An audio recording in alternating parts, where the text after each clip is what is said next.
Estamos aqui com o projeto Explorando o Espiritismo, a minha relação com o mundo, num mês onde falamos das leis morais, né? São 10 leis morais, então nós vamos concluir o mês hoje falando da lei de conservação. E no próximo mês a gente continua falando das leis morais, para dar continuidade a elas, tá certo? Pois bem, lei de conservação, do que trata, né? Todos nós, espíritos, somos criados para viver a verdadeira vida, né? Que é a vida do espírito. Mas, como nós somos criados simples e ignorantes, para que a gente desenvolva habilidades, a gente precisa despertar a nossa inteligência intelectual e moral, e para isso a gente vivencia múltiplas encarnações, né? O que a gente chama de pluralidade das existências. Então, nós somos encaminhados a um mundo da matéria, né? Olha o nome aqui do nosso programa, Explorando o Espiritismo, a minha relação com o mundo.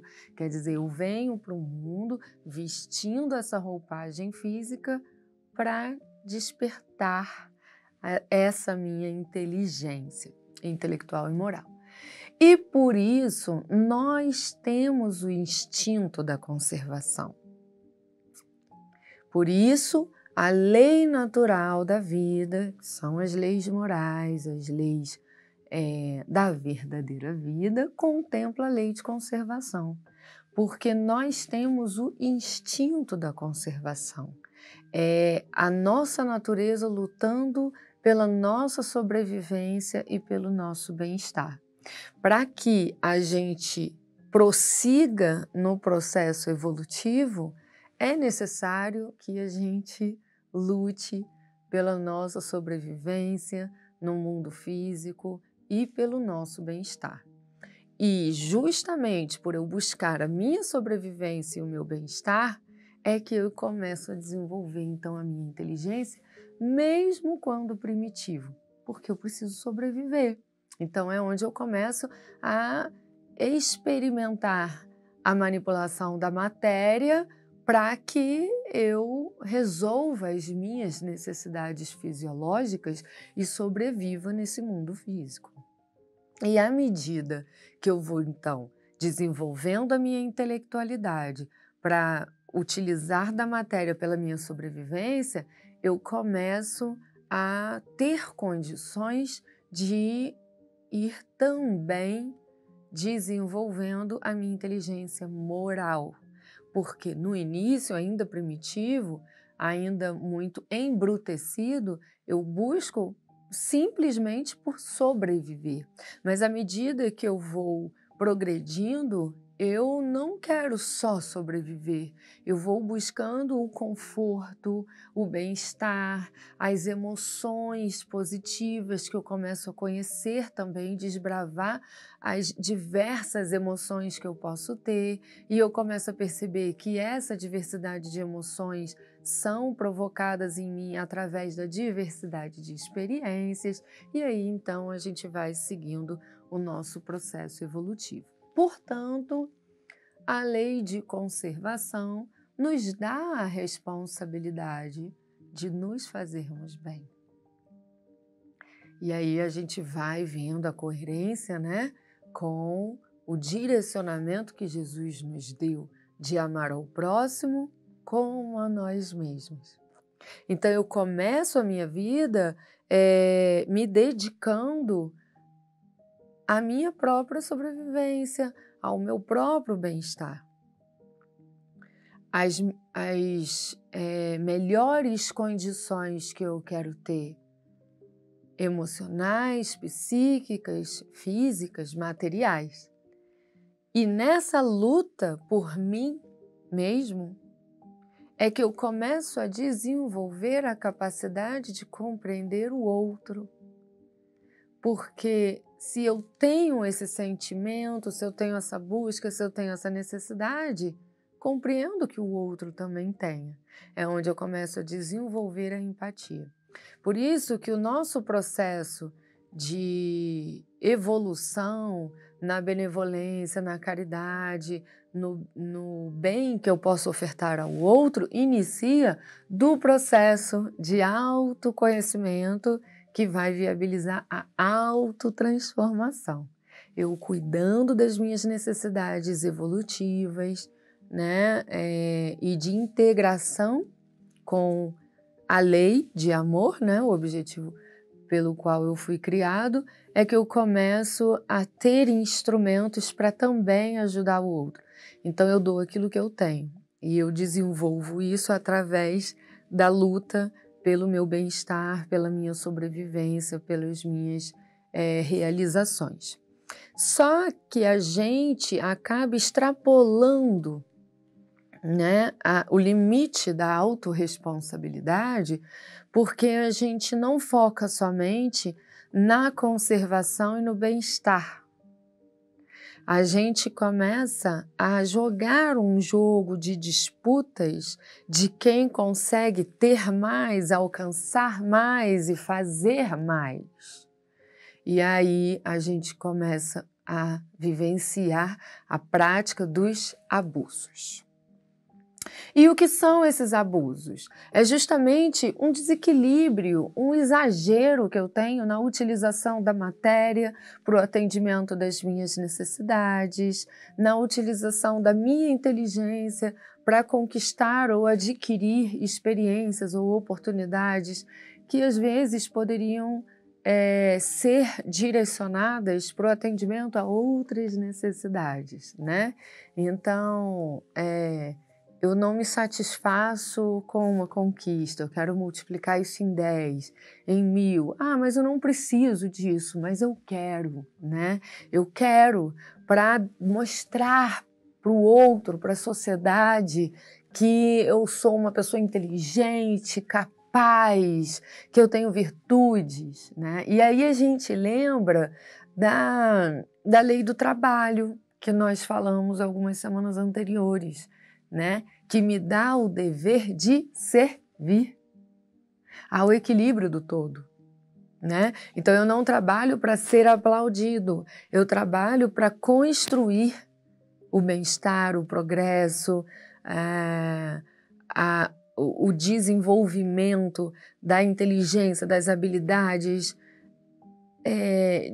também para prover, né, o crescimento do outro, o desenvolvimento do outro, o bem-estar do outro, a sobrevivência do outro. Então a gente vai vendo como essas leis são relacionadas umas com as outras. Uma solicita a outra, né? Então, eu tenho sim a inteligência e o dever de aplicá-la em benefício do todo, né? Que é a lei do trabalho. Mas quando eu começo a direcionar isso para ganância, para a necessidade do poder, eu desvirtuo da lei. Porque todas as leis me direcionam para a prática do amor. Então, eu comecei fazendo algo que me trazia uma intensidade de resultado em nível 10, vamos dizer assim, e aí fui potencializando aquilo e agora eu tenho em nível 1000. Tá bom, mas eu preciso desse nível 1000? Será que esse nível 10 não me atende? Poxa, atende, mas eu tenho capacidade. Eu tenho capacidade de ampliar essas aquisições, essas conquistas, né? Por que eu vou fazer uma viagem se eu posso fazer 20? Por que eu vou me contentar com 100 mil reais se eu posso fazer 100 milhões, né? Por que eu vou me contentar com esse volume de roupas se eu posso ter isso triplicado? Então, a gente começa, sem perceber, a buscar muito mais do que a gente precisa. E ok, é um mérito meu no que se refere à aplicação da minha inteligência, das minhas habilidades. Só que eu preciso lembrar que eu só estou tendo um campo de atuação na minha inteligência para aquisição de algo porque Deus me proporcionou isso.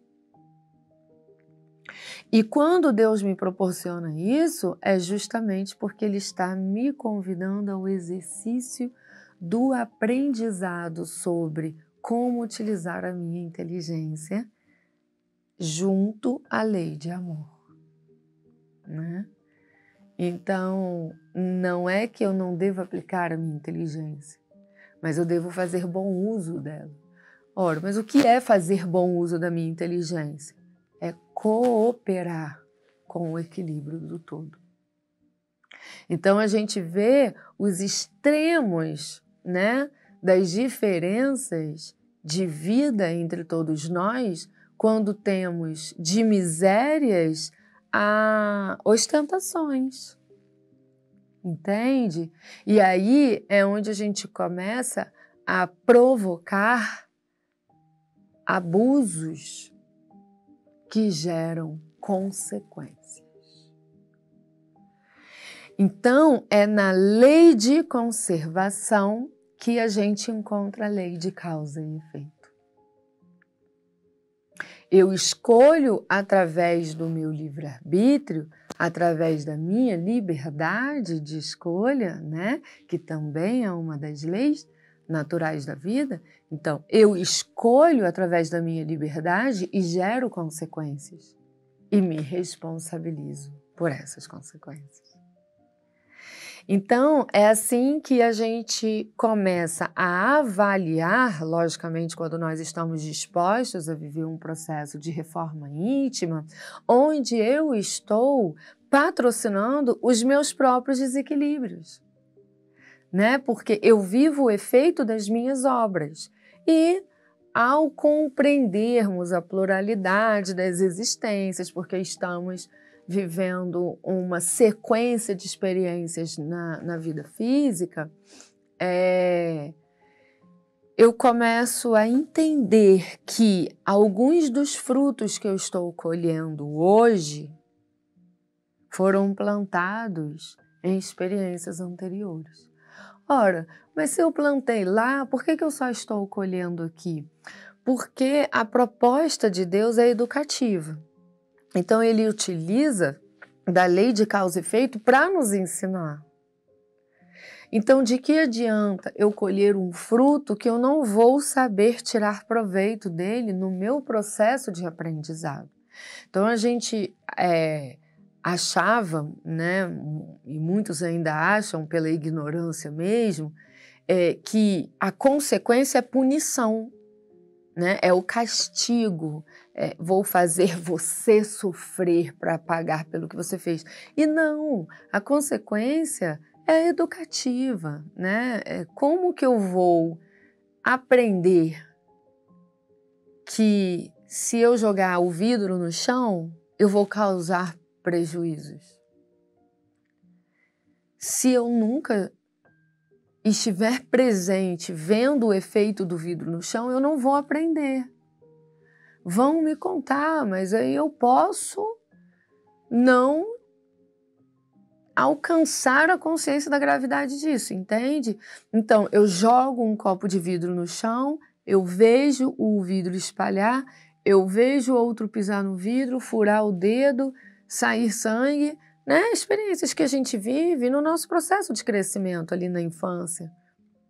E aí a gente, opa, olha o efeito, esse efeito não foi legal. E é assim que a gente começa a aprender aquilo que é bacana e aquilo que causa prejuízo, né? Então, Deus nos permite colher o fruto quando estamos prontos para lidar com ele. Por isso, não carregamos a cruz maior do que temos a capacidade de carregar. Deus espera um momento que eu estou pronto para absorver um novo aprendizado. Veja bem, não é um momento que eu já tenho isso aprendido, porque para eu aprender eu preciso viver a experiência. Então, é o momento que eu estou pronto para absorver um novo aprendizado. É aí que eu começo a enxergar os frutos que eu plantei. Então, tem alguns frutos que aparecem mais rápidos, porque eu tenho a capacidade de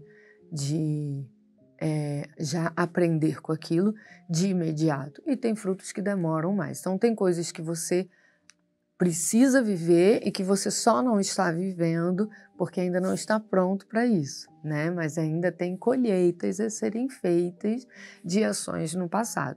Por isso a gente tem que aproveitar muito o agora, né? Se eu fiz plantações de pragas, né, no passado, ok, eu estou aqui colhendo esses frutos e ainda vou colher alguns lá na frente, mas se hoje eu me empenhar para não fazer as mais plantações, eu reduzo então os maus frutos que eu vou lidar lá na frente. Agora, a gente precisa considerar, né? A gente precisa relativizar as minhas capacidades, né?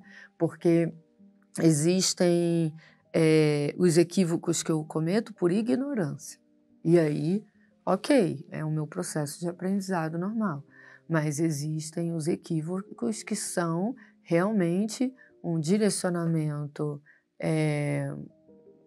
desequilibrado da minha inteligência, porque quero alimentar interesses egóicos, né? E é aí que eu acabo me rendendo ao poder, eu digo não, eu fecho a porta, eu abro a porta, eu maltrato o outro só para eu me sentir, não, aqui sou eu que decido, né?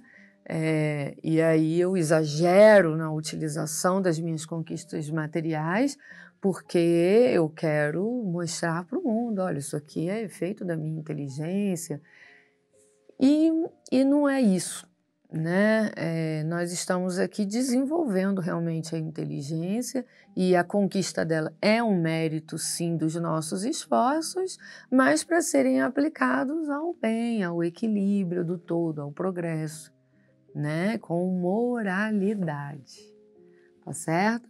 Então, a lei de conservação é o que nos convida para a responsabilidade sobre os nossos atos, sobre os cuidados que temos que ter com nós mesmos, sobre as conquistas daquilo que vai me fazer bem, né? E que conquistas são essas? São as conquistas da matéria, são as conquistas da inteligência, são as conquistas da reforma íntima, né? Então, se eu busco pelo meu bem-estar, eu favoreço, eu coopero com o meu progresso, com a minha evolução, para que cada vez eu seja um instrumento mais maduro, né, de Deus para viver nesse universo integrado ao cosmos e favorecendo o amor, né, a justiça e a bondade no universo. Então fica o convite, né, para essa reflexão, o que eu venho fazendo para promover o meu bem-estar real enquanto espírito que sou, né, numa integração com a lei de amor, com a benevolência, com o equilíbrio do todo. E aí, se eu fizer uma análise sincera, eu vou começar a ver mais sentido nas experiências que Deus vem me apresentando, nas oportunidades que Deus vem me dando e nas portas que vêm se fechando.